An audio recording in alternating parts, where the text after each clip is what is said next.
The Lavscam scandal had a significant and negative impact on the Prime Minister's office. He lost his best friend and his principal secretary, Gerald Butts. But so many cast of characters are similar in the Lavscam scandal, and of course what happened with Vice Admiral Mark Norman. Warren Kinsella is here with me.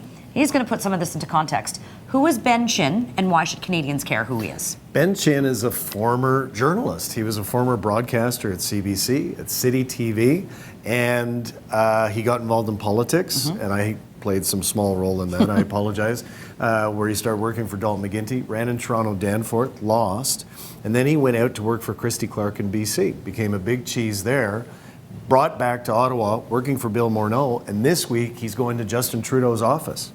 So why is that significant? Because we know his name came up a lot during Lavscam, and that he was very much going after Jody Wilson-Raybould. That name keeps popping up. And now, is he being rewarded going into the PMO, or is this more of them trying to manage their crisis? It sure looks like he's being rewarded. September 2018, the first person, there were 11 people who communicated with Jody Wilson-Raybould and their staff saying, do this for SNC-Lavalin or else. The first guy to do that was Ben Chin, saying, you better do this because we're going to get hurt in the Quebec election, which was a lot of hooey.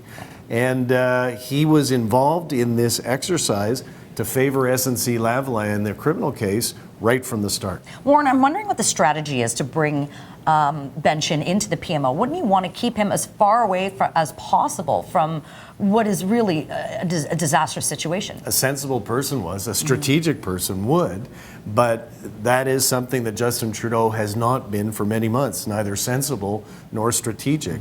It is amazing the extent to which this government seems to be falling apart. As a matter of fact, yesterday I tweeted, I'm starting to wonder if they want to lose. Like bringing Ben Chin in, refusing to apologize to Mark Norman, like what is going on? So sometimes they're not being strategic at all. Sometimes they're just being stupid. All right. So I said earlier that many of the characters that are similar to what has gone on with Lavscam are very much the names that keep popping up when it comes to the Vice Admiral Mark Norman debacle, is no better way of putting it. This week we saw the Conservatives and the NDP demanding yet another emergency Justice Committee meeting, putting the Justice Minister on the hot seat. Not a lot of answers. Without that investigation, Mr. Speaker, he would not have been relieved of command. Without that direction from the Prime Minister's office, he would not have lost his job, his reputation, and spent 2 years fighting for the vindication he had yesterday. Will that member stand in this House and apologize to Admiral Mark Norman?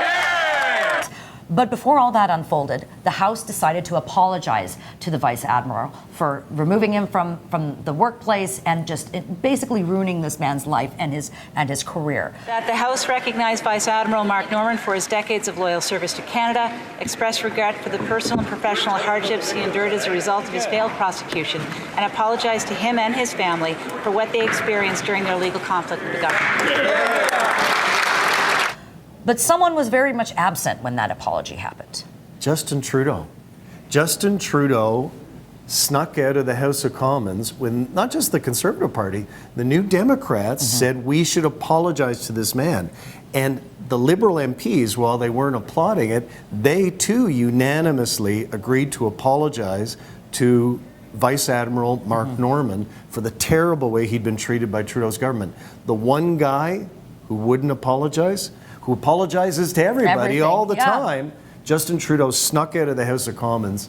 Shame on him. Yeah, it's quite deplorable, actually. So moving forward, though, we won't have the case, the trial go forward, which is, for us political observers, would have been an extraordinary piece of theater, especially watching Marie Henein in action.